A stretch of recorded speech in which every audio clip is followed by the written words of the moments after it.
estarmos reunidos mais uma vez.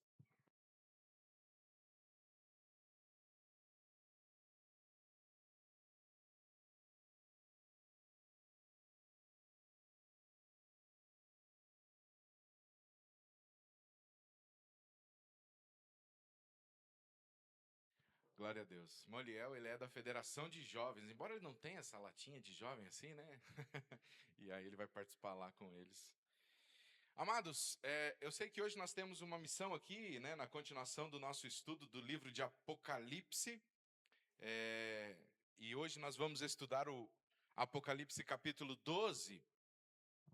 Mas antes de estudar o Apocalipse capítulo 12, nós fizemos um combinado hoje com todos os professores de todas as classes nossas aqui, desde o maternal, né, até a classe dos jovens e aqui nos adultos também. Nós vamos, agora pela manhã, em todas as classes, nós vamos trabalhar um pouquinho também a história da igreja aqui, né? E nós decidimos isso porque é importante a gente sempre, né, repassar a história. Para quê? Para que não se esqueça, né? Eu ouvi, algum tempo atrás, uma entrevista e alguém estava entrevistando um rabino judeu. E o entrevistador assim perguntou para o rabino judeu qual que era o segredo para o povo de Israel conseguir suportar e se manter, né, em meio a tantas perseguições que Israel sofreu, em meio a tantas situações de quase extermínio ao longo da história, né? Se você olhar ao longo da história, Israel em muitos momentos quase foi exterminado, e ainda hoje, né? Israel é um nadinha ali, cercado de grandes potências. Diariamente, milhares de mísseis são disparados em direção a Israel, e que se não fosse a boa mão do Senhor constantemente protegendo Israel, Israel já não existiria mais. Mas há um outro fator também, nesse contexto, que esse rabino destacou muito bem nessa entrevista, que é um fator que o próprio Deus solicitou, pediu, e que o povo de Israel vem fazendo ao longo de todos esses anos, que é um fator de obediência. E então esse entrevistador, né, esse jornalista disse: qual que é o segredo para vocês se manterem no meio de tantas perseguições ao longo de todos esses anos, né, que vocês quase foram exterminados, e vocês conseguirem manter mesmo, né, fazer com que, ainda que hoje Israel tenha mudado em muitos aspectos, né, claro que Israel hoje, o país, né, tenha mudado, muito da tradição de Israel tenha se perdido, mas com certeza, muito da tradição de Israel ainda é mantido, né? E os conceitos bíblicos do Antigo Testamento, então Israel ainda mantém. E esse rabino disse: eu creio que o segredo para nós mantermos essas tradições e conseguirmos manter essas tradições de geração em geração é porque nós somos bons contadores de história. E aí o jornalista disse: não, mas isso quase toda a civilização faz. Ele disse: então, deixa eu te perguntar. Quando foi que... Aí o jornalista era americano, ele disse assim: quando foi que os Estados Unidos começou? Aí o jornalista respondeu: foi em tal data. Ele disse: ah, ótimo. Vejo que você conhece a sua história. Né? O que estava acontecendo naquele dia lá? Ah, foi assim, assim, houve uma guerra, tal e tal. O que eles comeram na noite em que aconteceu a guerra? Aí o jornalista disse: ah, isso eu não sei. Que roupa que eles estavam vestindo? Também não sei. Ele disse: pois é. O povo de Israel está registrado lá na Bíblia. Quando eles saíram do Egito, eles sabem que comida que eles comeram, que roupa que eles vestiram, e eles contam essas histórias ano após ano, tempo após tempo, para os seus filhos. E assim, essa tradição não se perde. E assim, os filhos que vêm, eles vão sendo ensinados pelos seus pais, pelos seus avós, e essas tradições, essas histórias não se perdem. E isso, na verdade, irmãos, é o que Deus pediu para o povo de Israel fazer. Então, embasado nisso, né, a gente tem tentado manter aqui, né, desde que eu assumi a igreja aqui, eu fui atrás dos registros aqui da igreja. Em 2012, quando eu assumi a igreja, eu fui ali, garimpei, né, fui na casa da irmã Ivone, fui na casa do pastor Francisco, fui na casa do irmão Jonas, né, que são as nossas colunas aqui da igreja, e disse: gente, me conta a história aí, né? E todo mundo contou a mesma história, sob o seu olhar. Fiz um pequeno relato, né? É, peguei fotos, né, e tudo mais. A gente tem um pequeno livreto que a gente precisa reimprimir. continuar agora a história, né? Mas esse ano a gente falou com os professores, é importante que a gente, todo ano, nessa data festiva, a gente conte para as crianças. Por quê? Para os que conhecem, saberem de novo, reforçar. Para os que estão chegando, conhecerem. E assim, né, a gente ir contando a história de como que a Igreja Batista do Sétimo Dia surgiu em Bocaiúva, como que ela se manteve ao longo dos anos, né? Então, por isso que hoje, né, a gente está fazendo esse trabalho em todas as classes. E não vai ser diferente aqui, porque muitos irmãos que estão aqui podem não saber como que a nossa igreja surgiu aqui em Bocaiúva, como que ela chegou a 95 anos. Bom, em primeiro lugar, é bem possível, muito provável, que ela tenha muito mais de 95 anos. Né?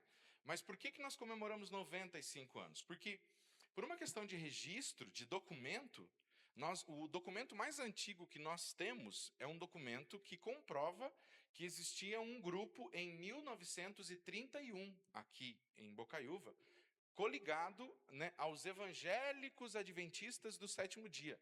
Nome esse, inicialmente, dos batistas do sétimo dia. Então, esse é o documento mais antigo. Né? Quando você vai comprovar alguma coisa, você tem que ter documento. Então, esse é o documento mais antigo que nós temos. Agora, veja bem, que documento que é esse? É um recibo de dízimo, é um recibo de envio de remessa. Né? Na época, o irmão Alfredo Straub, né? Que é o bisavô da Cristiane, teu bisavô, né, Cris? É, né? Avô da irmã Ivone, bisavô, né? Avô da irmã Ivone, avô do irmão Jonas também, né? O irmão Alfredo Straub, que é digamos assim, o patriarca nosso aqui, né?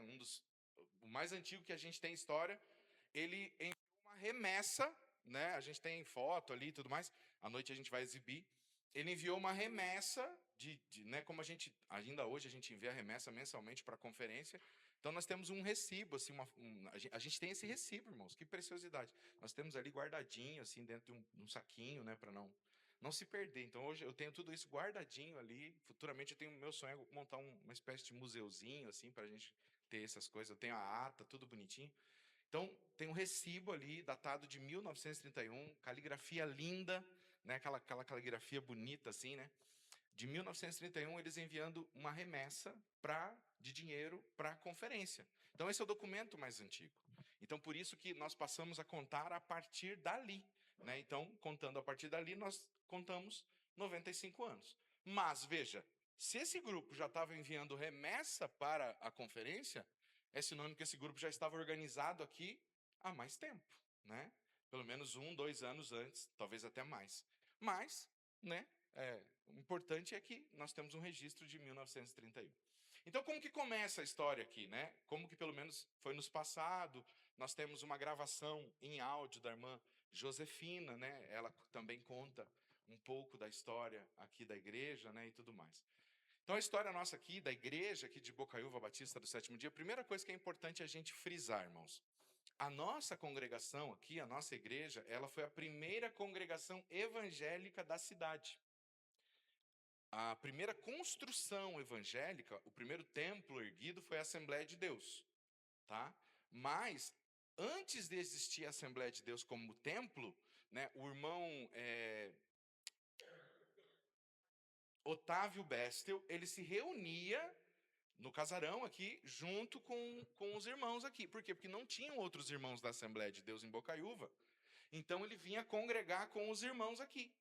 Depois foi chegando mais moradores em Bocaiúva, e aí, né, assembleianos e tal, e aí eles decidiram construir a Igreja Assembleia de Deus. Mas, grupo protestante, evangélico, em Bocaiúva, o primeiro grupo... Ah, tá ali, ó, né? O primeiro grupo é a Batista do Sétimo Dia. Então, nós somos pioneiros na pregação do evangelho protestante, podemos dizer assim, aqui na nossa cidade. Né? Então, louvado seja Deus por isso também. Né? Então, a igreja ela começa numa casa, na casa do irmão Alfredo Straub. Provavelmente na Vila Boqueirão, onde eles moravam inicialmente, né? Não era nesse casarão aqui, eles moravam numa outra casa na Vila Boqueirão. Posteriormente foi construído esse casarão, onde por muitos anos os cultos aconteciam nesse casarão que ainda existe. Esse casarão aqui é centenário, né? Então, louvado seja Deus por quem construiu essa casa, pelas madeiras dessa casa, né? É uma coisa muito bem feita realmente. Então, por muitos anos, os cultos eram feitos no casarão, né? Ali na sala, na cozinha, né? E muitos irmãos que aqui estão, irmã Ivone, irmão Jonas, irmã Maria Luísa, pastor Francisco, né? E alguns outros irmãos, quando pequenininhos, também participavam desses cultos ali, né? Com os irmãos ali na casa. Então, o culto era na casa, não tinha essa estrutura toda aqui que nós temos. Vinha irmãos de Curitiba para ajudar. Nós não sabemos como que o irmão Alfredo se converteu, né? Isso nós não conseguimos levantar essa história.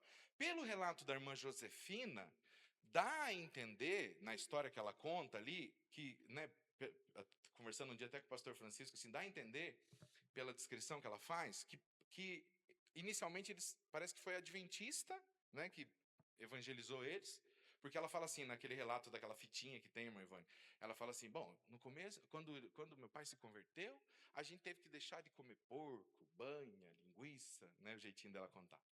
Daí depois vem uns outros irmãos e mostrar na Bíblia para nós que não tinha problema nós comer porco, banha e linguiça. E graças a Deus, voltemos comer porco, banha e linguiça, né?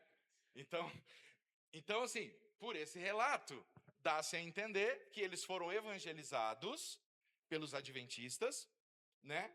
E semelhante a muitos irmãos nossos, né? Que muitos irmãos nossos eles eram adventistas inicialmente, depois, né? Um grupo saiu da adventista e fundou a Igreja Batistas do Sétimo Dia, né? Por conta da divergência doutrinária, né? Com os escritos de Ellen White e vários outros pontos doutrinários da Igreja Adventista. Então tudo indica que eles foram evangelizados pelos adventistas, ou talvez já tinha algum tipo de conhecimento bíblico. Não sei, não sabemos, né? Mas pelo relato da irmã Josefina, é isso que dá a entender, né? E aí vinha de vez em quando vinha os irmãos de Curitiba, né, para ajudar, irmão Romeu Storck, né? Eu me lembro do irmão Romeu Storck, mas ali na história os irmãos citam outro, né?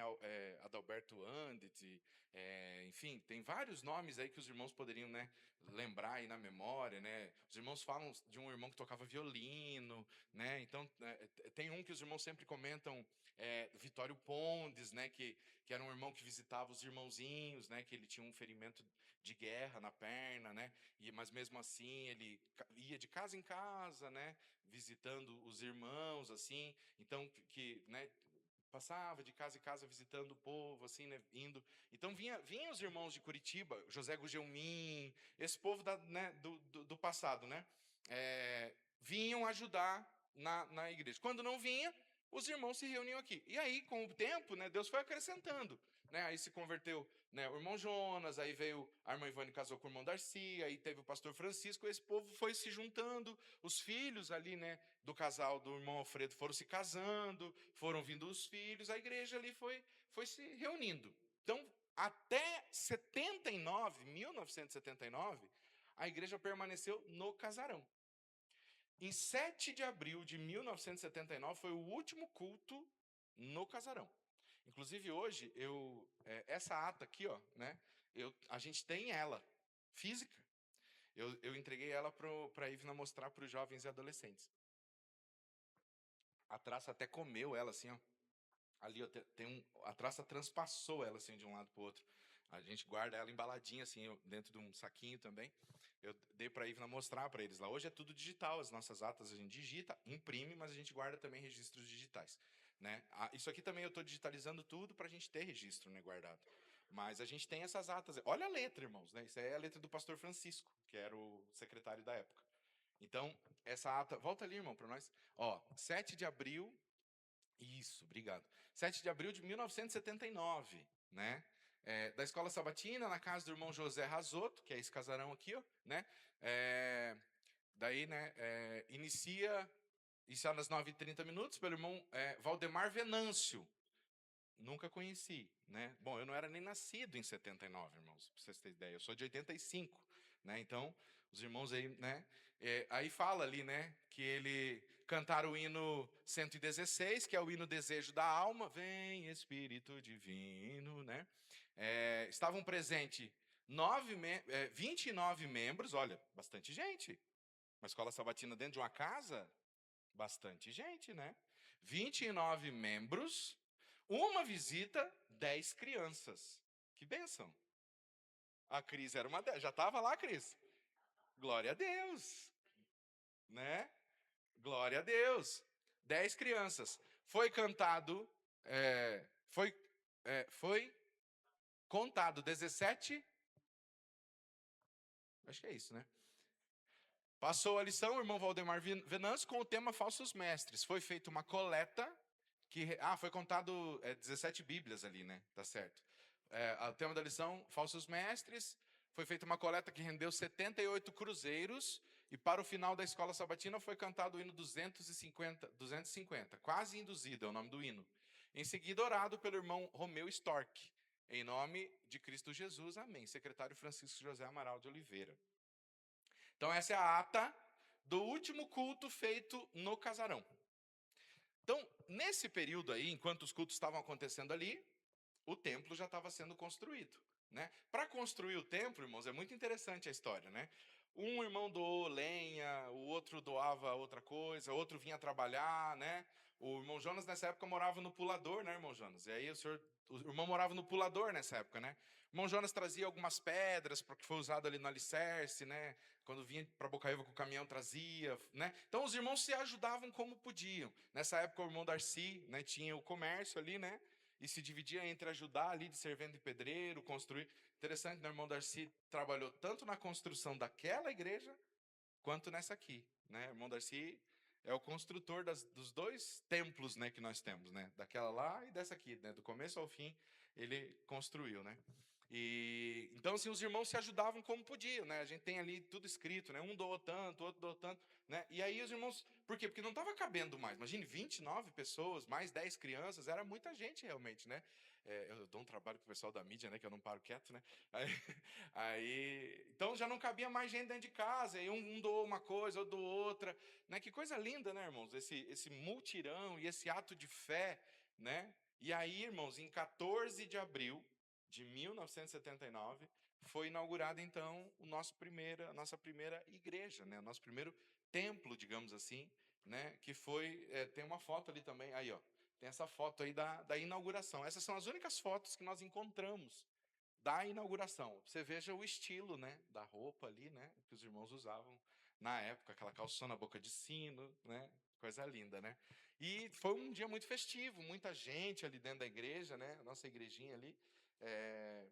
Então foi um dia muito festivo, 14 de abril de 1979, foi o culto de inauguração da nossa igreja, né? Do nosso primeiro templo, digamos assim, né?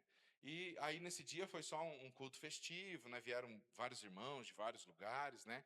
Eu imagino que os irmãos estão tendo memórias desse dia, né? Os que estavam aqui presentes, né?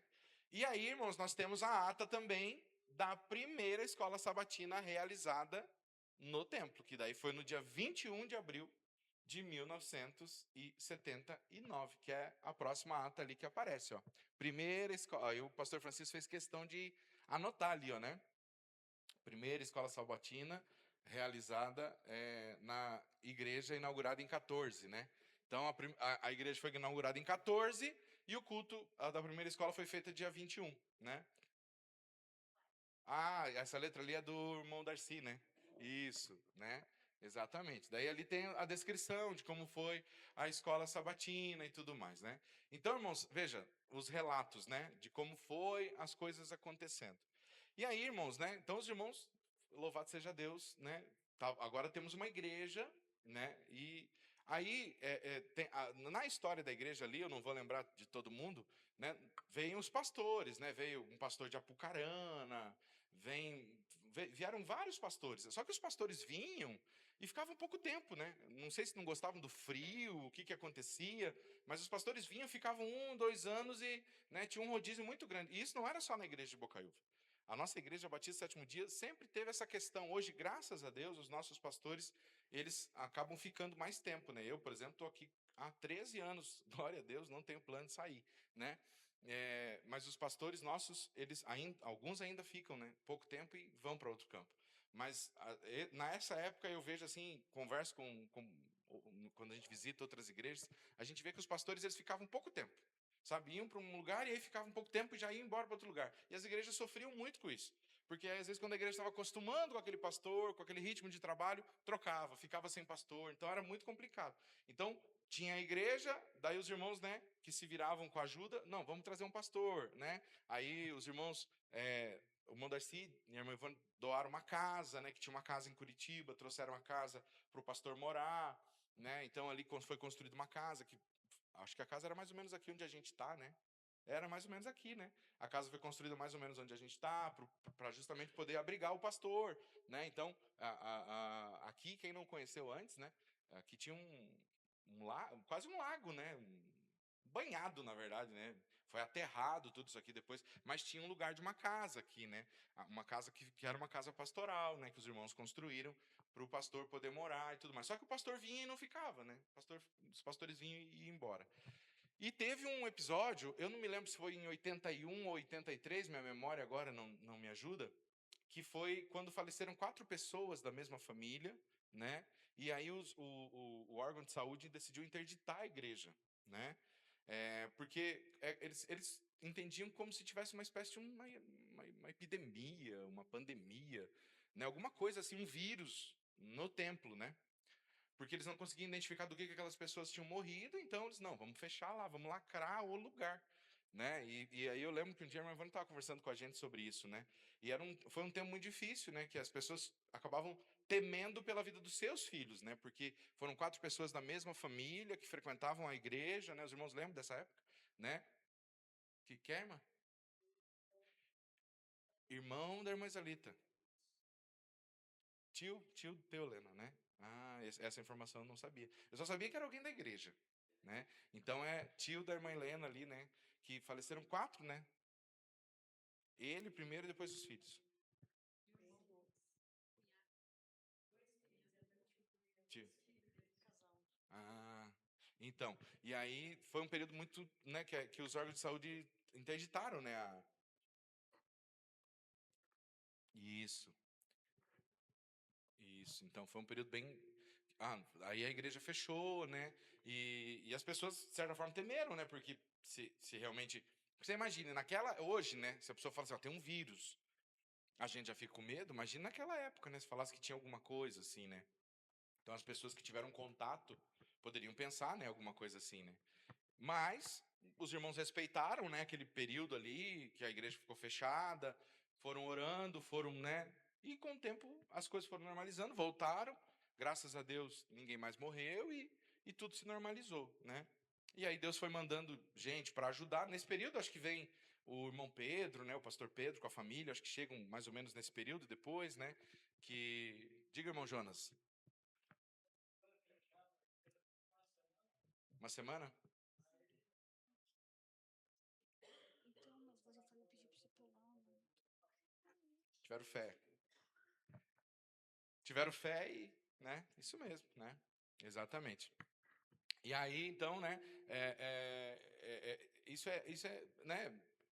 São situações que a igreja viveu, né? São situações que a igreja viveu, que a igreja passou, né? E aí, então, aí vem né, os irmãos lutam de novo. Aí tem a situação, vem a família do irmão Pedro, né? Que sabiam tocar, cantar, bastante gente, né? Em 94, né? A igreja, né? Houve uma divisão na igreja, né?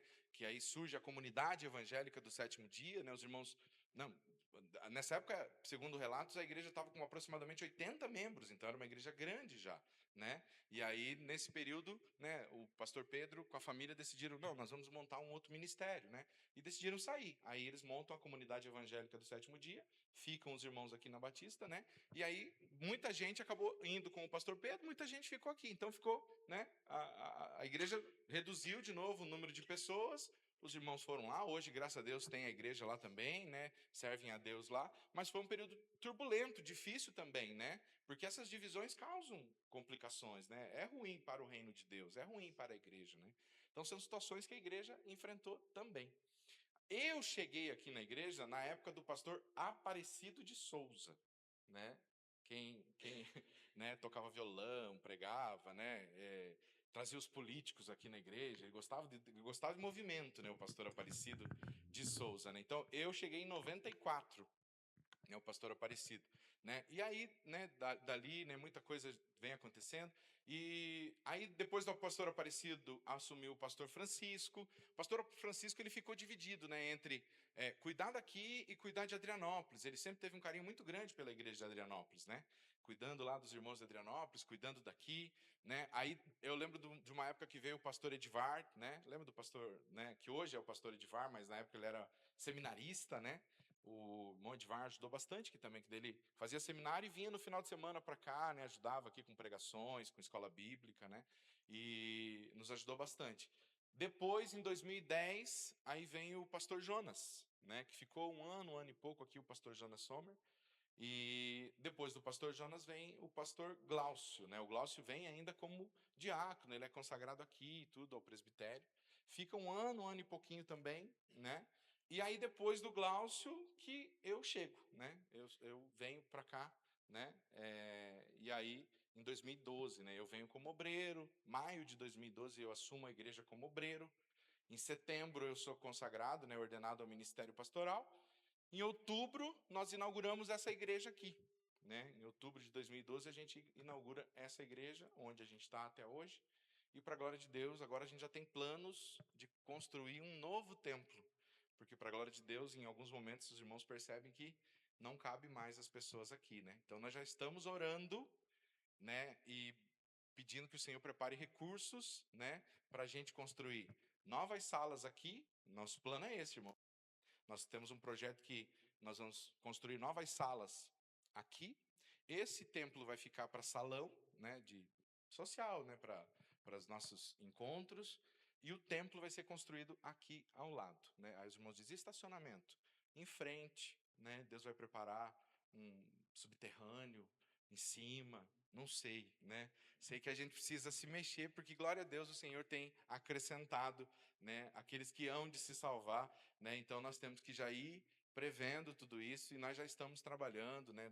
A diretoria já tem trabalhado nesse sentido, né? Nós já temos aí um projeto que em breve a gente quer apresentar para a igreja, né, irmão Eliezer?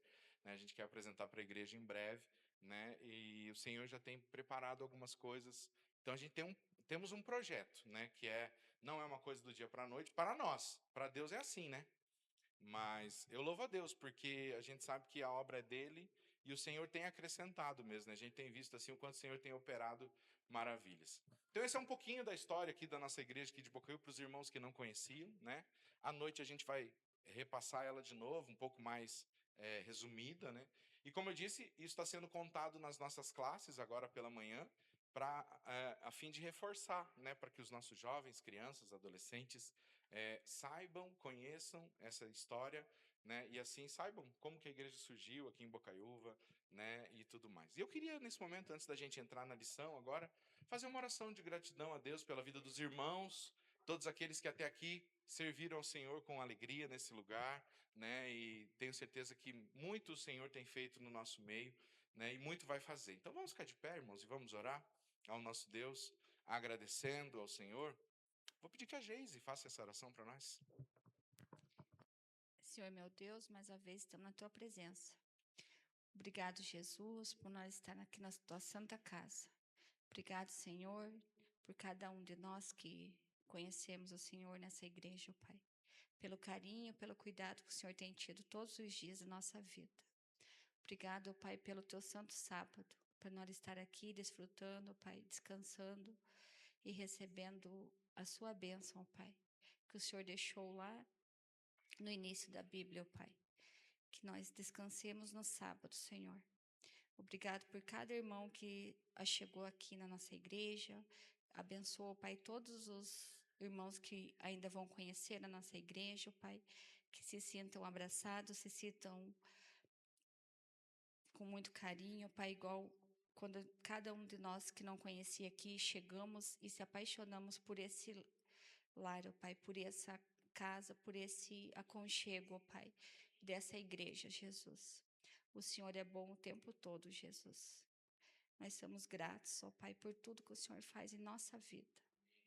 Obrigado, Senhor, por hoje, pelo pastor, pela Ivna, ó Pai, que são bênção na vida, tenho certeza, na vida de cada um de nós que aqui estamos, ó Pai. Por tudo que o Senhor tem trabalhado, tem colocado no coração deles, por todas as pregações, todas as palavras, ó Pai, que o Senhor conduz a eles a trazer para nós de aconchego, de fé, de nos fortalecer cada dia, ó Pai. Fica conosco, ó Pai, durante esse santo dia, ó Pai. Nós estamos em festa hoje, Pai. E muita festa, Jesus. Porque tudo que a gente faz aqui é para o Teu reino. E sabemos que aqui é um pedacinho do céu. Que a gente senta aqui nesse lugar, ó Pai.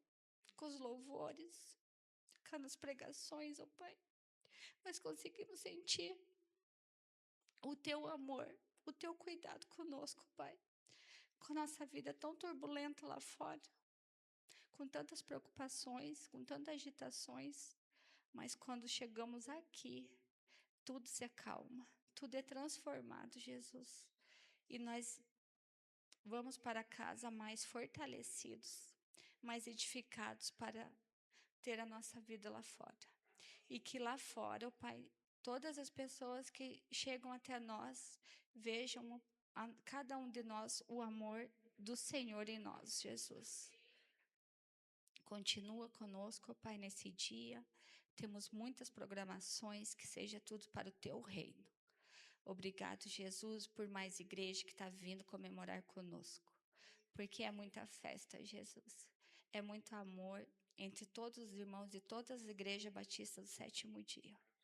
Obrigado por esse cuidado, Jesus. É isso que eu te peço e te agradeço. Em nome de Jesus. Amém. Amém, glória a Deus. Pode sentar. Louvamos a Deus pela vida do pastor Emanuel, pela Neia, pela Júlia, pelo Pedro, pelo Tiago. Esqueci de alguém? Não, né? Chegaram. Pedro, Júlia, Tiago, tem a classe para vocês lá, caso vocês queiram ir, né? Eu peço para o Giovanni encaminhar vocês lá. Gil, Giovanni, você leva o pessoal lá na classe, por favor, né? Dos jovens lá, do pessoal. Amém. Amados, então vamos lá, Apocalipse capítulo 12, né? Apocalipse capítulo 12. Nós vamos ler do verso 1 ao verso 18. Como sempre fazemos, lemos o texto todo. E em seguida, voltamos e vamos versículo por versículo, ou parte a parte, conforme a lição está dividida. Pastor Emanuel, agora pela manhã, ele vai nos auxiliar ali do banco, e de noite ele vai trazer a palavra para nós, né? Deus. Então o texto diz assim: viu-se grande sinal do céu, uma mulher vestida do sol, com lua debaixo dos pés, e uma coroa de 12 estrelas na cabeça. A mulher estava grávida e gritava com dores de parto, sofrendo tormentos para dar à luz. Viu-se também outro sinal no céu, e eis um dragão grande, vermelho, com 7 cabeças e 10 chifres, e nas cabeças 7 diademas. A sua cauda arrastou a terça parte das estrelas do céu, as quais lançou para a terra. E o dragão se deteve diante da mulher que estava para dar à luz, a fim de devorar o filho dela quando nascesse. Ela deu à luz a um filho homem, que há de governar todas as nações com cetro de ferro. E o filho da mulher foi arrebatado para junto de Deus e do seu trono. A mulher, porém, fugiu para o deserto, onde Deus lhe havia preparado um lugar, para que nele a sustentem durante 1260 dias.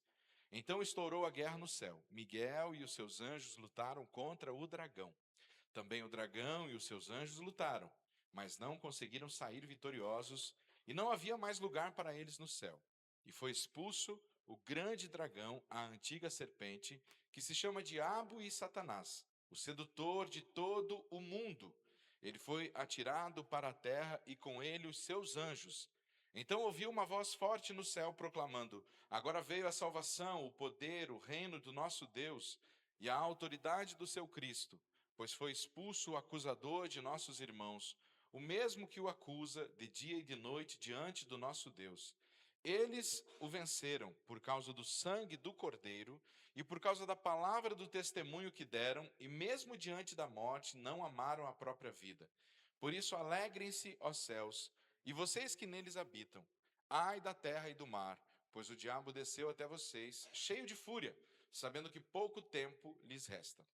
Quando o dragão viu que tinha sido atirado para a terra, perseguiu a mulher que tinha dado à luz o filho do homem.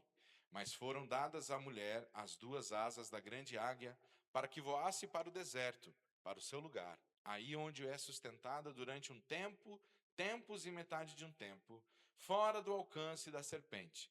Então a serpente lançou da boca água como um rio atrás da mulher, a fim de fazer com que ela fosse arrastada pelas águas. A terra, porém, socorreu a mulher, abriu a sua boca e engoliu o rio que o dragão tinha lançado da sua boca. O dragão ficou irado com a mulher e foi travar guerra com o restante da descendência dela, ou seja, os que guardam os mandamentos de Deus e têm o testemunho de Jesus. E o dragão se pôs em pé sobre a areia do mar. Amém, amados? É um texto fácil, molezinha, né? Qualquer um lê e rapidamente não tem dificuldade de interpretar, entender, né? Não é mesmo? Como qualquer outra parte do livro de Apocalipse. Claro que não, né, irmãos? Embora algumas partes desse texto eu tenho certeza que não seja difícil da gente entender, especialmente quando fala ali, né, declaradamente, que o dragão é o diabo, né? Então, isso nós não temos dúvida. Ali tá dito, né? O dragão é o diabo. Mas e quanto à mulher, né? A mulher ali, há uma discussão, né, de quem é essa mulher.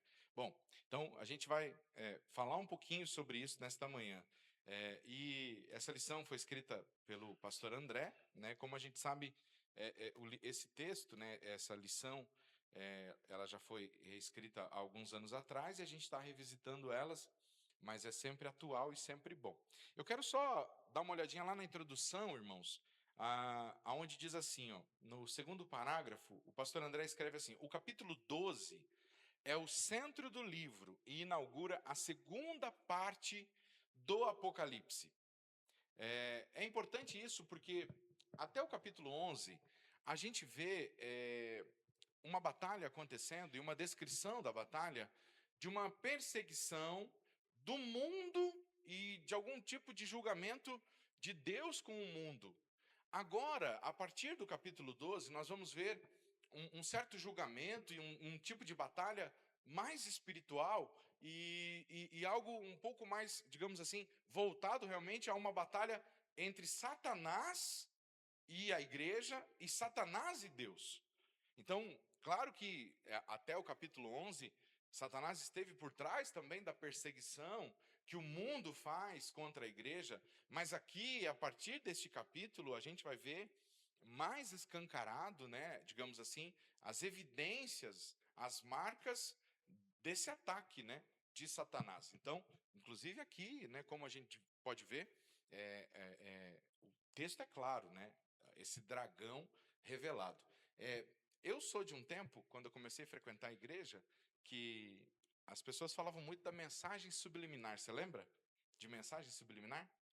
A Coca-Cola é coisa do diabo. Porque se você lê o rótulo de trás para diante, está escrito lá, olá, diabo.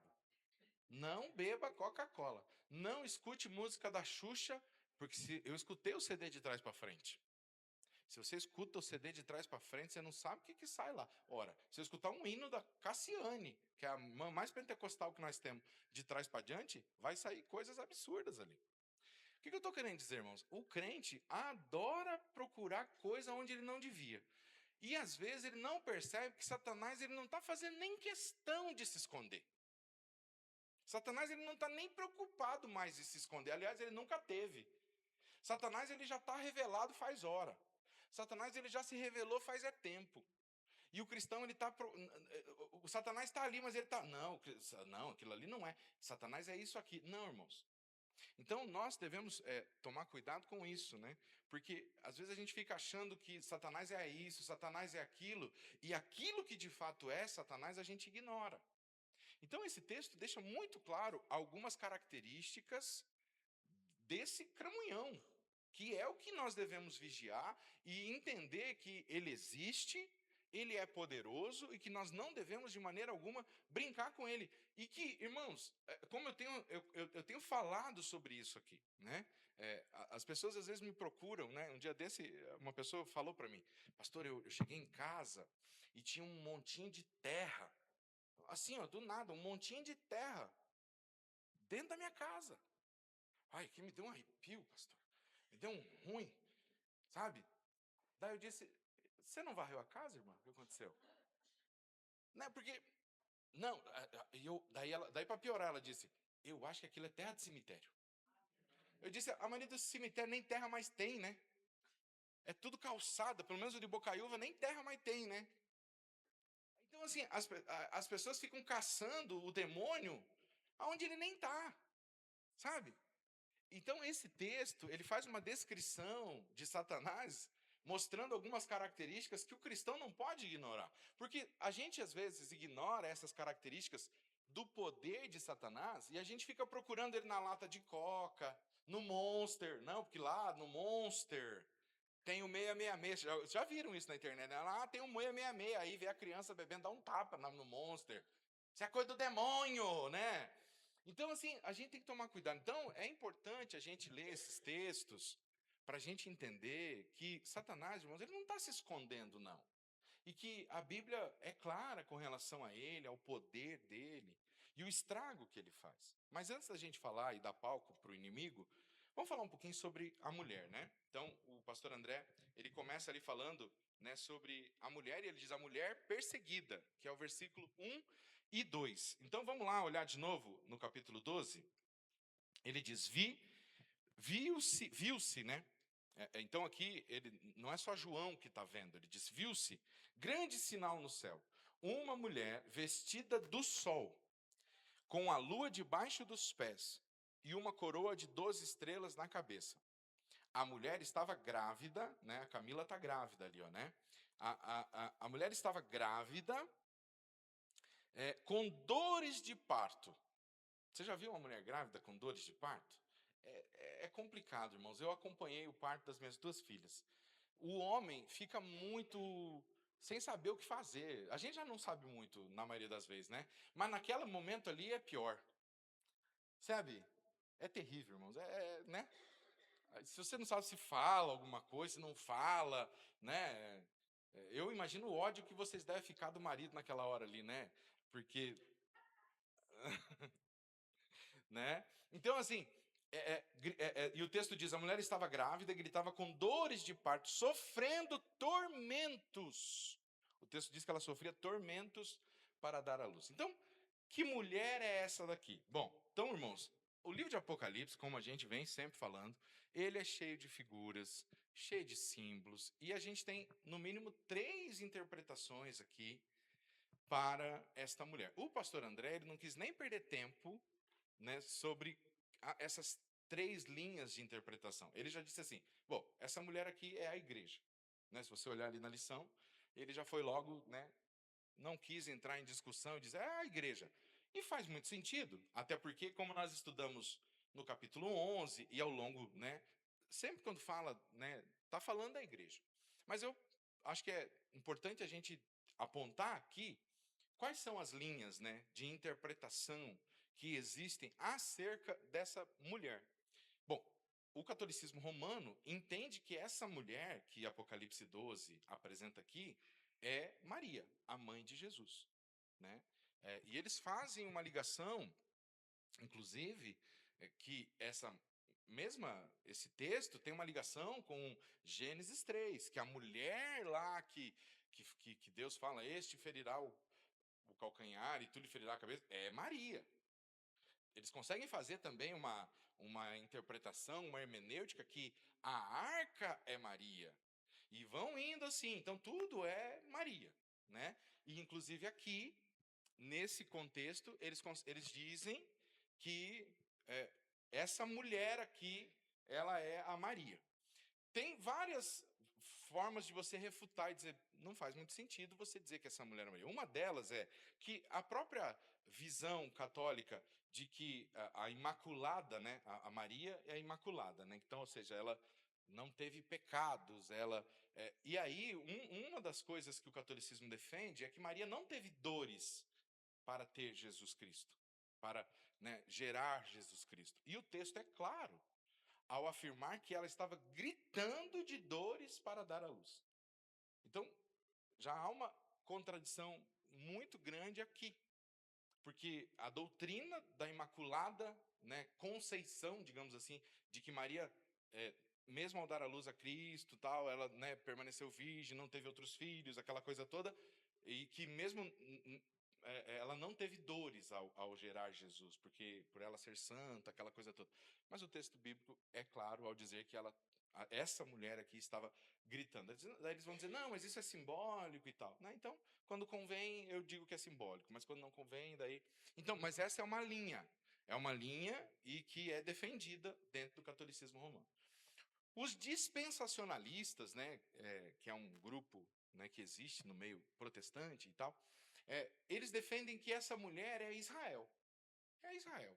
Por quê? Porque Isaías 50, Isaías 54, vai falar, né? Em alguns momentos o Senhor se apresenta como o marido dessa mulher. Então é Israel. Não é a igreja, é Israel. Mas nós sabemos que no Novo Testamento o Israel é a igreja toda. Então, também acaba, no fim e ao cabo, dá na mesma. Israel e a igreja acaba sendo... Então, aí, né, aqueles de teologia mais reformada, né, o pessoal da presbiteriana tal, já entende que não, é a igreja, né? E boa parte dos estudiosos entende que é a igreja. Então, o pastor André, né, ele defendeu essa tese de que é a igreja, né? E é possível, sim, né? Essa é uma posição mais válida, né? E como aqui é apresentada, né? Então, na nossa lição é colocado dessa forma, mas eu acho que é importante a gente trazer. Claro que a primeira opção está fora de cogitação, nós não cremos que essa mulher seja Maria de maneira nenhuma.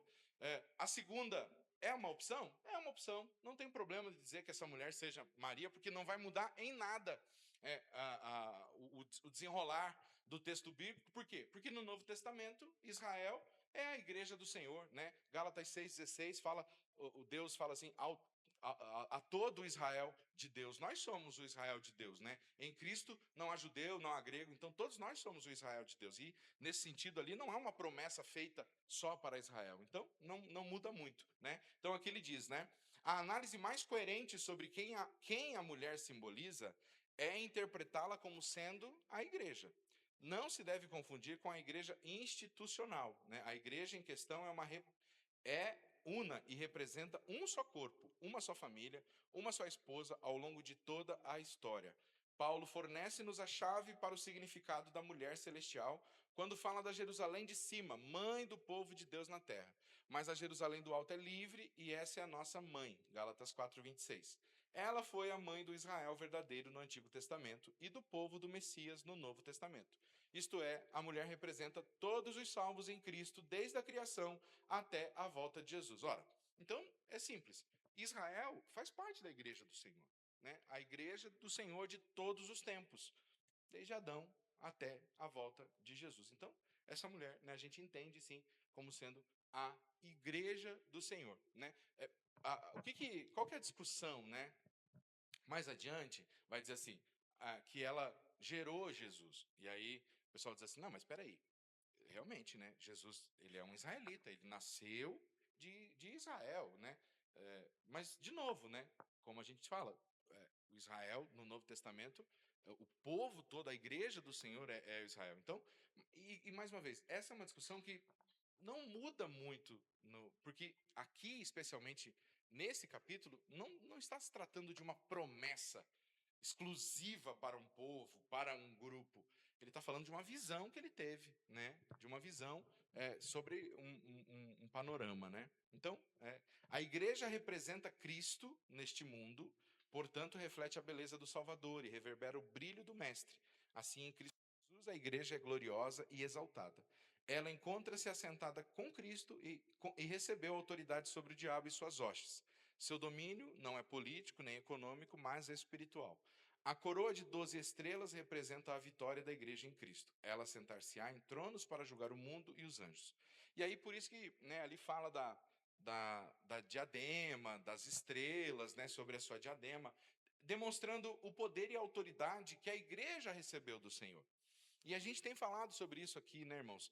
Que a igreja do Senhor, ela recebeu de Cristo uma autoridade que nenhuma outra instituição nessa terra tem. Embora os poderes políticos pensem que eles têm autoridade máxima, embora hoje, né, a igreja em muitos momentos seja rebaixada do ponto de vista social, espiritualmente falando, nós sabemos que a igreja é a maior instituição que existe nessa terra. Qual que é o nosso maior problema? É que muitas vezes a própria igreja se rebaixa. Quando que a igreja se rebaixa? É quando ela começa a querer utilizar mecanismos humanos para tentar alcançar objetivos. É quando ela esquece que o poder dela não reside no homem. Quando ela esquece que ela não precisa se aparelhar, se utilizar de subterfúgios humanos e ferramentas humanas para alcançar o objetivo ao qual ela precisa. Então, o texto é claro, dizendo assim que ela vai vencer pelo sangue de Cristo, pelo poder que Cristo deu a ela. Então, esse tem sido o grande problema da igreja, né, em todo lugar, em todo o mundo. E essa tem sido uma estratégia maligna de fazer com que a igreja pense que ela vai vencer, que a igreja vai triunfar, mas se aparelhando ao sistema político, ao sistema econômico. Então, a gente começa a usar um discurso de que a gente tem que se associar, a gente tem que, né? E a gente esquece que a nossa batalha, irmãos, ela vai ser vencida pelo poder de Cristo. Nós temos uma autoridade dada por Cristo, e nós não precisamos que ninguém nos dê essa autoridade. Nós não precisamos que nenhum governante venha e diga, não, eu vou deixar vocês fazer. Opa, alto lá, você não deixa nada aqui. É claro que nós, uma vez como instituição, nós estamos, né, abaixo da lei, nós devemos cumprir, mas nós temos autoridade dada por Deus. E nada pode fechar, né? As portas do inferno não podem contra a igreja do Senhor. E a igreja tem que entender isso. Né? Com oração, com jejum, com o poder do Espírito Santo, nós vamos vencer sempre. Então, nós precisamos entender o poder que essa igreja tem. E você e eu somos essa igreja. E quando eu olho para isso, irmãos, eu vou assim do macro, né? Ou melhor, do macro para o micro, né? Eu fico assim, às vezes, divagando com essas coisas assim, eu fico pensando, né? Eu fico, meu Deus, né? Que coisa extraordinária é isso que Deus faz.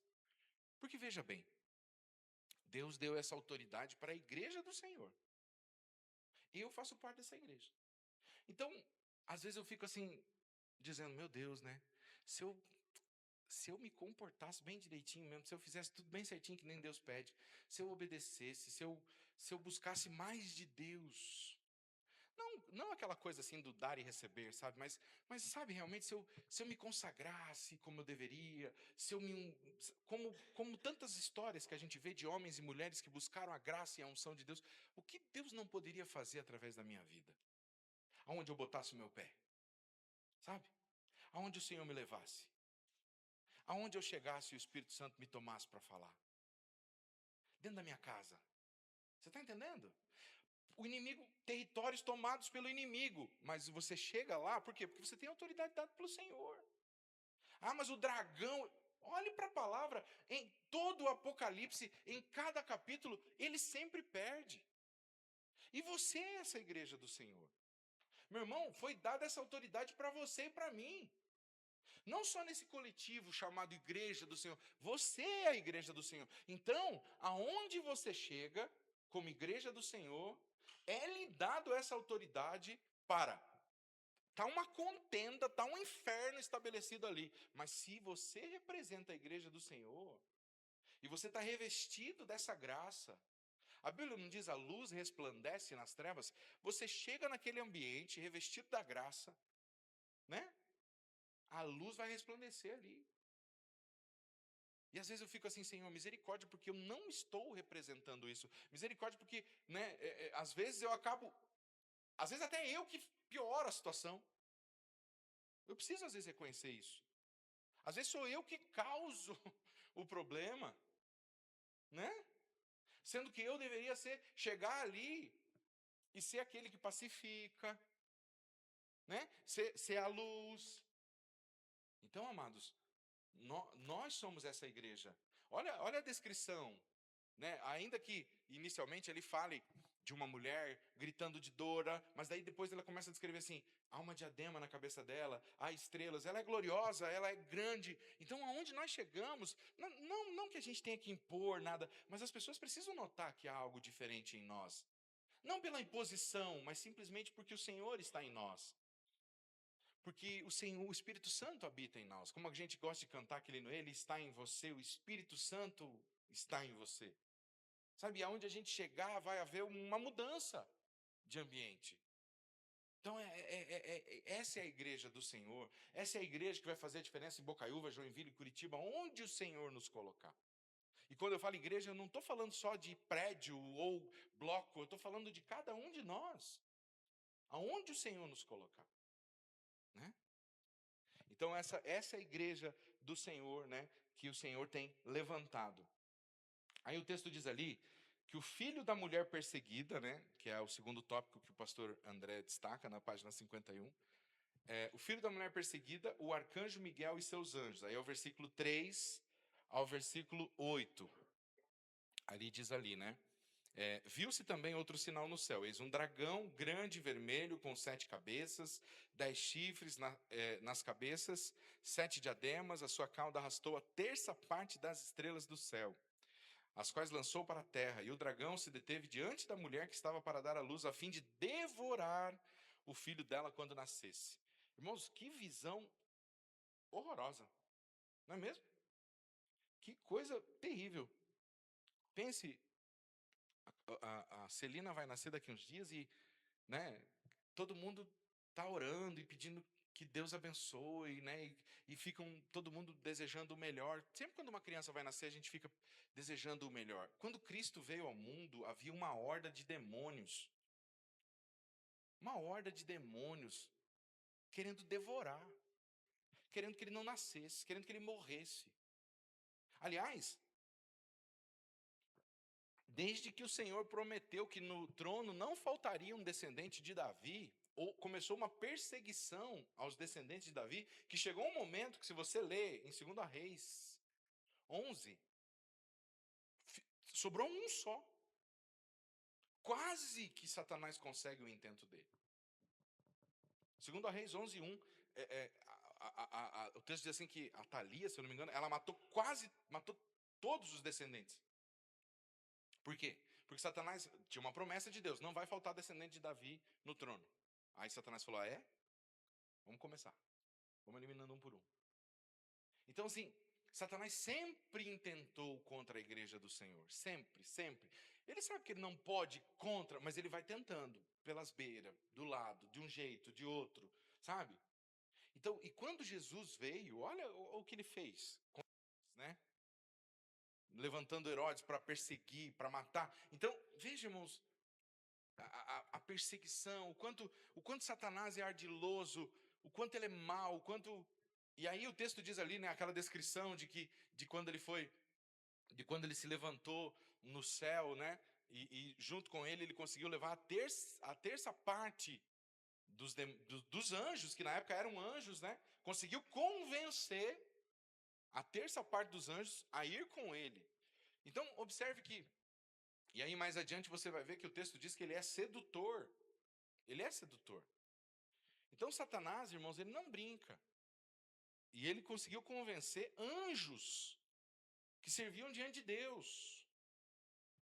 Então, nós não podemos brincar com isso.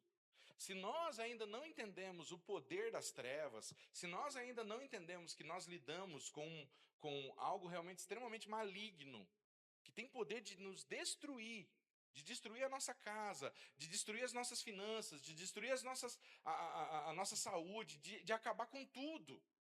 E veja, é claro que o objetivo de Satanás é nos matar, mas antes de nos matar, ele vai nos humilhar, porque isso faz o coração de Deus sangrar. Quando eu vejo assim uma pessoa, por exemplo, na droga, na prostituição, aquilo eu fico pensando ali que ali Satanás conseguiu o maior intento dele. Porque aquilo ali é a escravidão que ele deseja colocar todos nós. Entendeu? Aquela é a escravidão que ele gostaria de ver você e eu. Para que Deus, que morreu na cruz, olhe a sua maior criação e sofra, vendo pessoas escravizadas pelo pecado, pela dor, por uma substância. Aquilo ali é o retrato do pior, da pior escravização. Então, por isso que nós precisamos orar por pessoas assim, buscar pessoas assim, trabalhar para restaurar pessoas assim. Por quê? Porque, irmãos, é uma luta, né? Geis, o irmão Jonas quer falar. Então, Satanás, irmãos, o texto diz ali que ele levou uma terça parte com eles, né? Então, ele é extremamente poderoso. Irmão Jonas. Observando quanto que o diabo persegue um libertador, quando Moisés estava para nascer, então o rei ordenou que matasse todos os homens machos que nascessem ali no Egito, né? Que era o objetivo dele? Pegar o libertador do Egito, que era Moisés. Então Deus prepara ali a mãe de Moisés, que coloca ela num cesto e põe ela no rio Nilo e vai parar lá onde? Lá no palácio. E ele se cria lá dentro do palácio, preservado lá, né? Foi preservado lá dentro do palácio do Egito. A mesma coisa foi o que aconteceu com Jesus, ele fugiu lá para o Egito. Ele fugiu do Egito para o diabo perseguindo, né? Deus manda que eles fugissem para o Egito. Então, às vezes, nós falamos muito do Egito, mas o Egito, Deus mandou muitas vezes, foi o refúgio do povo de Deus lá, o Egito. Muitas vezes foi um refugiado lá, né? Então, a gente tem que observar o quanto o inimigo ele procura destruir aqueles que fazem a vontade de Deus. No último versículo do capítulo 12, versículo 17, após de tudo isso, nós vemos que ele irou-se, ele está irado contra quem? Contra os que guardam os mandamentos de Deus e têm o testemunho de Jesus Cristo. O último versículo do texto que nós temos. Então, vemos que o diabo, ele está irado contra aquele que procura fazer a vontade de Deus. Contra a igreja de Deus, não a igreja prédio, a igreja espiritual. Nós somos o templo de Deus. Ele está irado contra mim, contra você, contra qualquer irmão, procurando nos destruir. E nós vemos que a lei de Deus, ela é procurada de todos os lados, não ser pronunciada nos dias que vivemos. Nós vemos que a lei de Deus, todo mundo tenta pular por cima do texto. Inclusive, no estudo nosso, não menciona nada sobre o último versículo, em que o diabo está irado com quem? Ele diz assim, o último versículo, 12, 17. Diz assim, eu vou ler o 16 junto. E a terra ajudou a mulher, e a terra abriu a boca e tragou o rio que o dragão lançara da sua boca. E o dragão irou-se contra a mulher e foi fazer guerra ao resto da sua semente, os que guardam os mandamentos de Deus e têm o testemunho de Jesus Cristo. Se nós for lá em Isaías 8:20, diz a lei e o testemunho. Se eles não falarem segundo essas palavras, nunca verão a alva. Então veja que a palavra de Deus ela tem que ser interpretada por ela mesma. Então veja, o diabo, aquele que não está fazendo a vontade de Deus, como Jesus disse em Mateus 7:21, nem tudo que me diz Senhor, Senhor, dará o reino dos céus, mas é aquele que faz a vontade do meu Pai que está no céu. Nós vemos que no verso 23, 22 e 23, não é profecia, não é ser profeta, não é fazer maravilha, não é expulsar demônio, nada disso leva para o reino dos céus, mas é fazer a vontade de Deus. Porque esses que cobraram de Jesus, que faziam maravilha, que expulsavam demônio, que faziam tanta coisa em nome de Jesus, ele disse, eu não conheço vocês. Então nós temos que ver que pegar a palavra de Deus no comum toda, para que nós possamos verdadeiramente ter convicção da palavra de Deus e ter convicção que nós não estamos sendo iludidos pelo diabo. Porque quando ele trouxe a terça parte das estrelas na sua cauda, o que é cauda? Cauda, se nós for buscar na interpretação bíblica, é ilusão, é mentira, é falsidade, engano. Então ele enganou esses anjos. E do mesmo jeito que ele enganou esses anjos, ele está enganando a humanidade. Então, para nós não entrar nesse mesmo engano dos anjos, que o diabo enganou eles, a única coisa que nos traz a luz para nós não caminhar em treva é a palavra de Deus. No momento que nós fugimos da palavra de Deus, nós procuramos outras interpretações humanas, né? Porque o próprio apóstolo Pedro diz que não é de interpretação humana, nós vamos se perder. Nós vamos procurar caminho que, de repente, quando nós vemos, estamos distanciando. Como diz a palavra de Deus, há muitos caminhos que parece perfeito ao homem, mas o fim dele é a morte. Então, esse que nós, como cristãos, como igreja de Deus, como filhos de Deus, nós temos que se basear unicamente na palavra de Deus, né? Interpretação todo mundo dá, tudo que é teólogo quer dar sua interpretação, ele quer procurar saber mais do que o outro. Infelizmente, isso tem trazido essa confusão no meio das igrejas. Então, nós temos que se fundar unicamente na palavra de Deus. Jesus disse, santifica-os na verdade, a tua palavra é a verdade. Amém. E aí, irmãos, então ali a gente vê, né, essa descrição do nascimento, né, de Cristo, e claro que como o texto é simbólico, não está falando, né, de um momento só, ou só daquele momento do nascimento, mas de tudo que acontece ao longo, né? E aí você vai vendo ali a descrição, né, do momento em que Satanás foi expulso do céu, que também é descrito lá em Isaías 14, né? E como a gente vinha falando, né, dessa visão do poder de Satanás, né, que conseguiu enredar e levar com ele anjos, ainda hoje ele consegue convencer, né, e fazer com que as pessoas acreditem nas suas artimanhas, as suas estratégias são muitas, né, suas formas de iludir e enganar são muitas, inclusive, né, como colocou o irmão Jonas, às vezes usando a palavra de Deus, né? Ele tem usado seus agentes para enganar, para iludir, para misturar, né? E aí nós precisamos estar atentos a todas as suas formas. Um ponto importante a gente destacar é que ele não conseguiu devorar o filho da mulher, né? Que é o Cristo, porque não tem poder para isso. Não conseguiu vencer a batalha contra o arcanjo Miguel. Interessante porque esse dragão, né, Satanás, ele quis ser igual a Deus. E a palavra, o nome Miguel é aquele que é semelhante a Deus, né? O nome Miguel. E justamente Miguel, junto com os seus anjos ali, né, o seu time, digamos assim, ele derrotou, né, Satanás e aqueles que tinham se juntado a ele, né? Então, mais uma terrível vitória, terrível derrota, digamos assim, né? Porque aquele que quis ser igual a Deus perdeu para um anjo que tem o nome, né? De que aquele que é semelhante a Deus. Claro, esse anjo recebeu o poder e a autoridade do Senhor, né? Para vencer isso, né? Na página 53, irmãos, a gente tem um pouquinho mais da descrição desse dragão ali, né? Que a gente sabe que é, né? E aí fala mais adiante ali, né? Do diabo e tal. Eu sempre tenho dito aqui, irmãos, que é importante a gente lembrar, porque às vezes a gente assiste um filme, lê um livro, e a gente tem aquela impressão de que Satanás faz coisas que Deus não sabe, né? Que Satanás está fazendo coisas nesse momento assim e vai pegar Deus de surpresa. De maneira nenhuma. Mas de maneira nenhuma. O Charles Spurgeon, ele dizia assim que Satanás é um cachorro na coleira de Deus. Tudo que Satanás faz, Deus sabe. E às vezes, né, a gente precisa entender que tudo é uma permissão de Deus.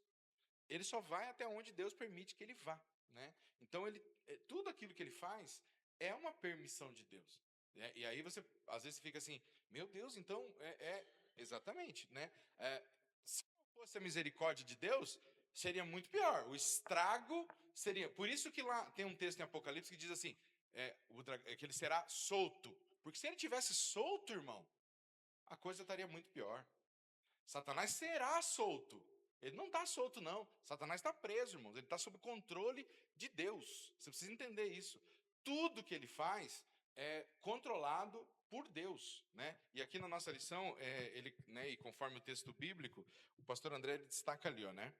Ele tem uma limitação de espaço. Ele não tem mais acesso ao céu, né? Ele foi atirado para a terra e com ele os seus anjos, né? E aí tem uma discussão, Geis, o pastor Emanuel vai contribuir com a gente ali. Tem uma discussão, né? Quando que isso aconteceu, né? Que momento que isso aconteceu? Bom, isso é uma coisa que, né, nós não conseguimos saber exatamente que momento que essa batalha se deu e tudo mais, né? Ele tem uma limitação de tempo, porque ali diz assim que lhe resta pouco tempo, né? O texto bíblico. A sentença de Satanás foi decretada na morte de Cristo. Por isso ele sabe que pouco tempo lhe resta. O diabo sabe que está derrotado, mas luta para que os homens não saibam. Irmãos, desde a vinda de Cristo começou os últimos dias. Então, quando você lê na Bíblia assim, ó, os últimos dias, não está falando de algo que vai vir ainda. Está falando de algo que já começou desde que Jesus veio. Esse é o olhar que você tem que ter. E quando você lê o Apocalipse dos últimos dias, né, você fala nos últimos dias, não está falando de algo que ainda vai chegar, que já chegou. Desde que Jesus veio, começou os últimos dias. E a morte de Cristo na cruz foi a pior derrota para Satanás. Ali Cristo vence o pecado, vence a morte e abre, né, digamos assim, a porta do céu para todo aquele que confessa Jesus como seu único e suficiente Salvador. Então, ele sabe que ele não tem mais nada, né? Que ele não tem mais poder sobre nós e que nós temos acesso ao Pai agora. E por que ele continua tentando? Porque ele vai incomodar até o último dia, né? Ele vai tentar, digamos assim, desvirtuar e vai tentar, né, ainda contra a igreja. É isso que o texto deixa claro ali. Ele tem limitação de poder. A supervalorização do poder de Satanás não tem base bíblica. Deve-se enfatizar que o diabo foi vencido por Jesus, versículo 5, pelos anjos, versículo 7 e 8, e pela igreja. Eles o venceram pelo sangue do Cordeiro e pela palavra do testemunho que deram. Diante da morte, não amaram a própria vida. Versículo 11. Então, amados, nós não precisamos temer Satanás. Claro que nós vamos entender que ele tem poder. Mas se nós estamos em Cristo, maior é o que está em nós do que aquele que está no mundo. Eu ouvi um dia desse o pastor Cláudio Duarte contando um testemunho que eu achei muito legal. Ele contando assim que ele estava voltando da Bahia, acho que era da Bahia. E aí ele falou assim que sentou do lado dele assim no avião um senhor, né? E aí ele conversou a viagem toda com aquele senhor, daí depois, na hora que ele foi descer, uma pessoa assim perguntou assim: pastor, o senhor sabe quem que é esse homem que estava do seu lado? Daí o pastor falou: não. Ele falou assim: esse aí é um dos maiores pais de santo da Bahia. Ele viaja o mundo todo fazendo trabalho, despacho, não sei o quê, não sei o quê. E ele estava contando essa história, disse que contou assim num culto, daí disse que no final do culto uma irmã disse que chegou e falou assim: pastor, o senhor não ficou com medo, não? Sentado lá de uma pessoa dessa? Aí ele falou assim: irmã, quem tinha que ter medo de sentar do meu lado era ele. Oxe, o maior que está em mim. Eu vou ter medo do quê? Essa é a posição que nós temos que assumir, né? Então a gente fica às vezes aí cheio de, né? Ui, ai, que arrepio, que medo. Irmão, a que Deus que você serve, né? A gente fica aí cheio de medo do inimigo, de não sei o quê. Se você está em Cristo, meu irmão, você tem autoridade para expulsar em nome de Jesus. Veja só, Paulo diz que você tem que ter mais medo da tua carne do que do diabo. Ele diz: resistir ao diabo e ele fugirá de vós. Agora ele diz: fuja das paixões da mocidade.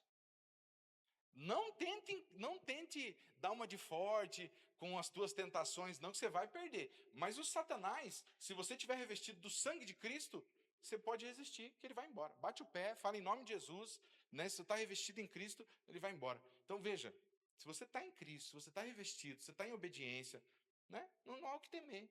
Né?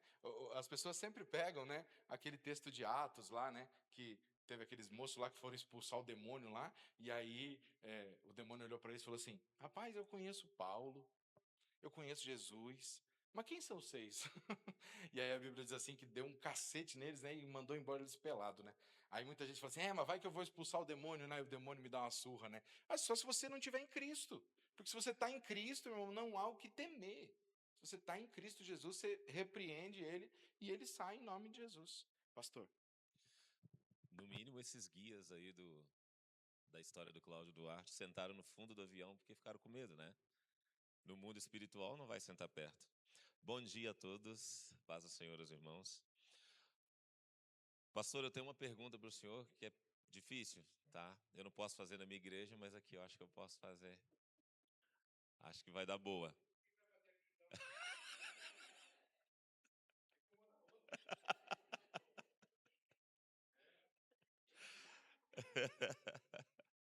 Aham, mas eu preciso não, mas seria legal saber essa resposta. Quem sabe o senhor tem. Versículo 7 do Apocalipse 12 diz assim: Houve então uma guerra nos céus, Miguel e seus anjos lutaram contra e o dragão e seus anjos revidaram. Mas estes não foram suficientemente fortes, e assim perderam o seu lugar nos céus. Como o pastor falou, eu também fico aqui imaginando do macro para o micro, coisas na minha cabeça, e fico ali meditando quando eu leio a palavra, e me vêm umas certas imagens na mente, né? Aí eu volto lá no passado, no livro de Daniel, quando ele ora, depois de 21 dias, vem a resposta, aí Gabriel chega falando, olha, o príncipe da Pérsia me resistiu, eu vim aqui trazer a mensagem porque você é muito amado, mas eu preciso voltar lá porque o pau está comendo lá em cima, em algum lugar das regiões celestiais. Se você vai para o Novo Testamento, você vê os 7 filhos de Seva, né, expulsando o demônio e apanhando fisicamente. Mas aqui nós estamos falando de uma guerra espiritual. Se nós formos pegar simbolismos como espadas e tal e coisa, isso é para o mundo físico. Para o mundo espiritual, o que o senhor vê? Como que é essa luta? Como que é esse revidar? Como que é essa resistência? Não é para ser fácil, mas como que o pastor vê essa luta?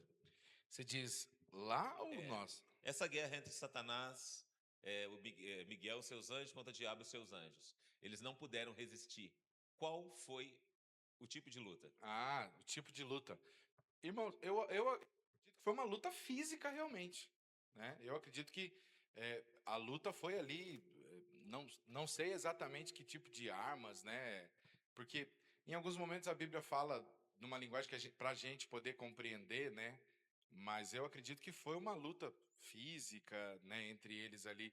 Porque, por exemplo, se você pegar como símbolo, né, a luta de Deus com Jacó, ele tocou em Jacó, ele, né, feriu Jacó, né? Então ele não foi né, alguma coisa só. Então teve um embate ali entre eles, né? Então eu acredito sim que houve uma batalha mesmo ali. Não sei se teve espada, não sei que tipo de armamento, mas eu acredito que houve um combate ali, alguma coisa. Porque a Bíblia fala de elementos, relâmpago, trovões, que são elementos que nós temos aqui. Granizo, o arco-íris. Então, por que não haveriam esses outros elementos como armamentos, alguma coisa assim lá? Não sei se. Né? Mas aí como a gente está falando, né? A gente está partindo da conjectura, porque Sim. nós não temos isso claro, né?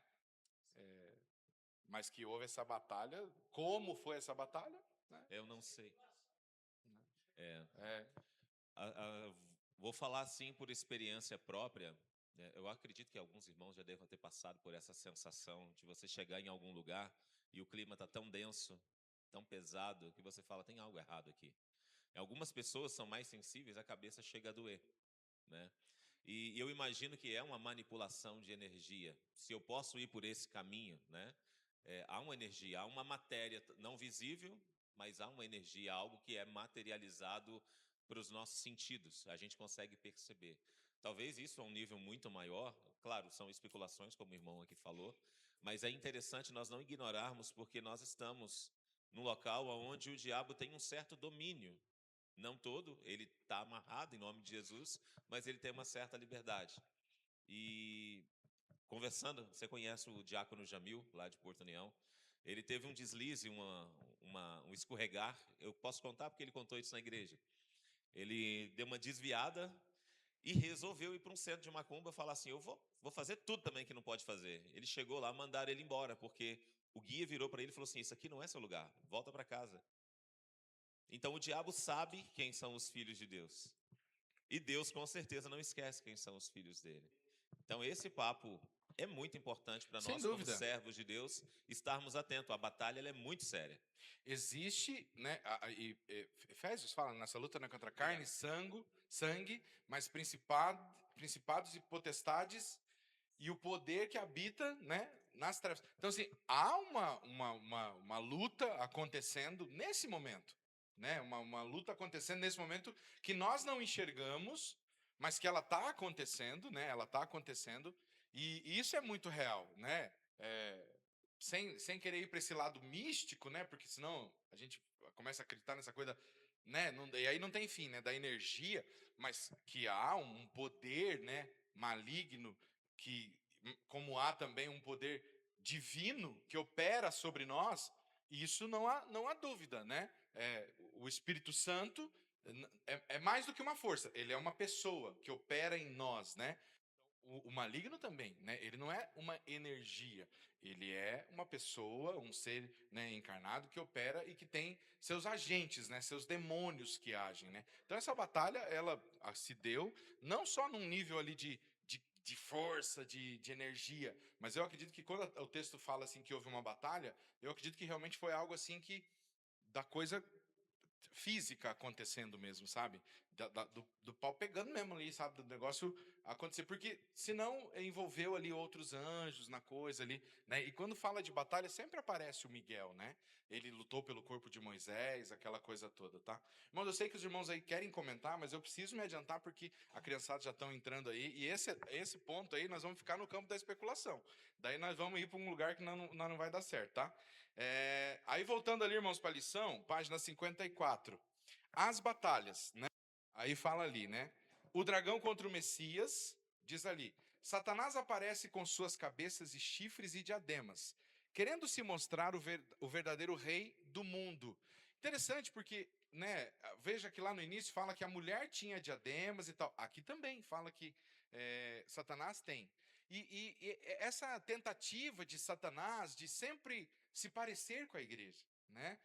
Irmãos, eu tomo muito cuidado e eu sempre faço esse alerta da gente tomar cuidado com a igreja, para a igreja não entrar, não misturar, porque a igreja é a igreja.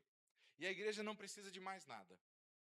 A igreja é santa, ela é única, ela não precisa de mais nada. Então, aquilo que tenta muitas vezes se equiparar, se colocar no mesmo nível da igreja, não, a igreja é a igreja, né? E o texto deixa claro aqui que o inimigo vai muitas vezes se colocar, digamos assim, né? Se parecer, o anticristo, né?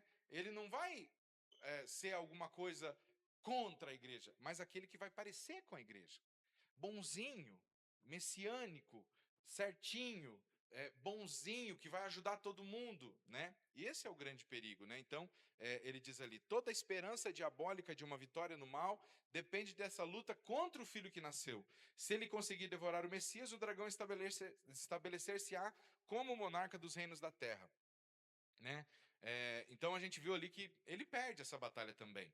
Aí o dragão contra Miguel. O diabo não conseguiu devorar o filho. A mulher escapou dele sob a proteção divina. Quando fala ali do deserto, né? E aí de novo, né? Não tem a ideia lá de ser Maria, né? Aquela coisa toda. Embora José e Maria tenham ido para o Egito, né? Avisados por Deus, vão para o Egito. E aí eles dizem, não, mas está vendo? Eles foram para o Egito quando houve a perseguição, né? E aí eles usam esse argumento, né? Primeiro que não se sabe quanto tempo eles ficaram no Egito lá, né?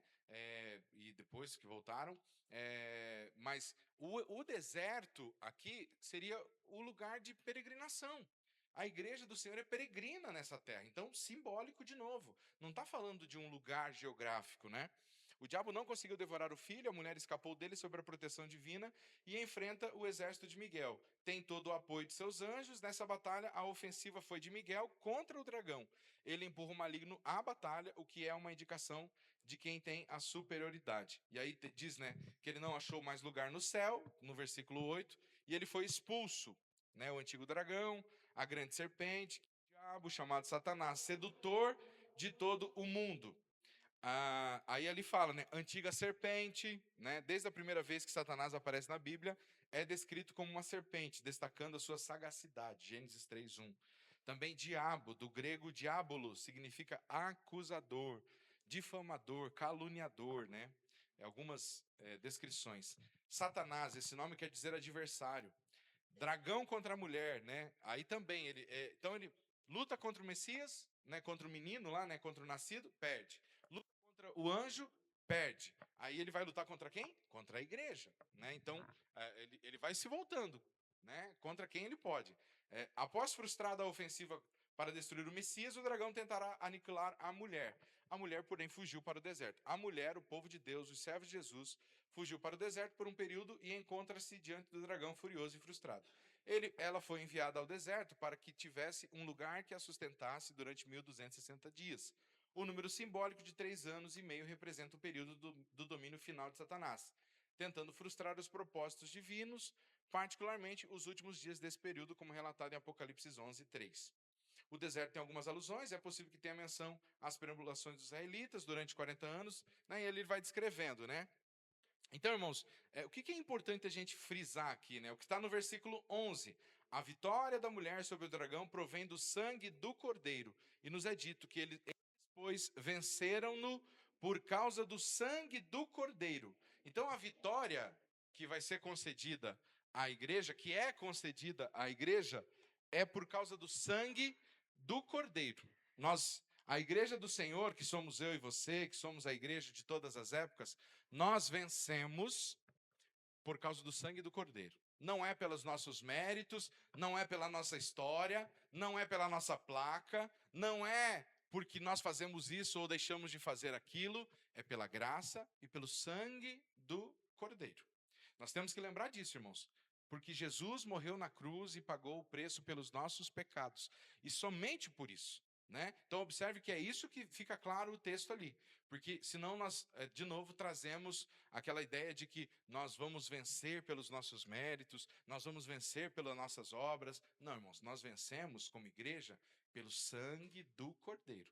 Ele morreu na cruz, ele pagou o preço por nós, é ele quem derrota, né, o pecado, a morte, e somente pelo sacrifício de Jesus é que hoje nós podemos achegar ao Pai, é que um dia nós estaremos salvos deste mundo pecaminoso e moraremos eternamente com o Senhor. Importante destacar isso, né, irmãos? Que o livro de Apocalipse, capítulo após capítulo, a gente vai vendo de novo Satanás perdendo, a igreja vencendo. Louvado seja Deus por fazermos parte da igreja do Senhor. E quando eu falo igreja do Senhor, não é só Batista do Sétimo Dia. Igreja do Senhor, salvos em Cristo Jesus. Amém, igreja? Vamos ficar de pé e vamos orar ao nosso Deus, agradecidos por mais essa escola bíblica. E vamos dar seguimento, então. Quero, irmãos, fazer aqui um pedido muito especial.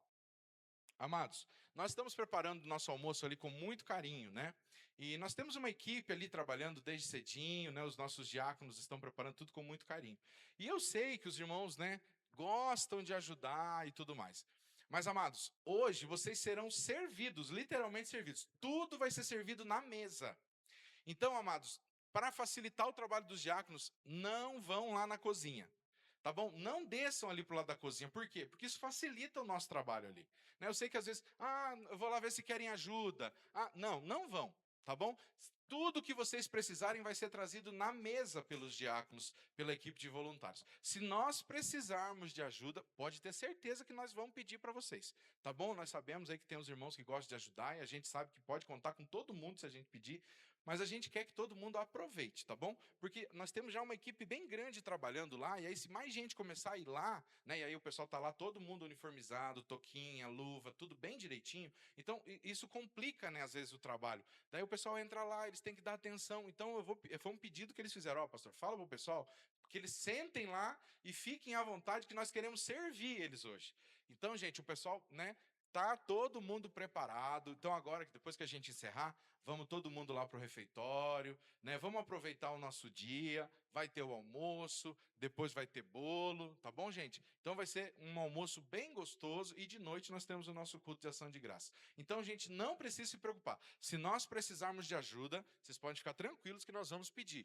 Então, tudo que vocês precisarem vai vir na mesa, tá bom? Olha só que privilégio, né? Que essa igreja proporciona para nós, tá bom, gente? Então vamos orar. Vou convidar aqui o pastor Júlio para vir aqui orar para nós, então, agradecendo a Deus pela palavra, pela vida de todos, por essa igreja. Bom dia a todos. Oremos então. Senhor Deus e Pai, em nome do Senhor Jesus, estamos alegres, Senhor Deus, por participar, Senhor Deus, meu Pai amado, não só desse aniversário, mas sim da Tua palavra, Senhor Deus, viva, que vem diretamente ao nosso coração. Sim, como aprendizado, como devemos nos portar, caminhar, Senhor Deus, e que o Senhor possa fixar, Senhor Deus, em nosso coração, e que esteja no nosso dia a dia, Senhor Deus. Sim, meu Pai amado, o exercer, meu Pai amado, os Teus ensinamentos. Abençoa esse dia, toda a programação, e que estejamos debaixo da Tua graça. Aquele que está assistindo também, Senhor Deus, alcança, Senhor Deus, nos seus lares, em nome de Jesus, esteja conosco neste dia. Assim queremos lhe pedir e lhe agradecer em nome de Jesus. Amém. Amém. Glória a Deus.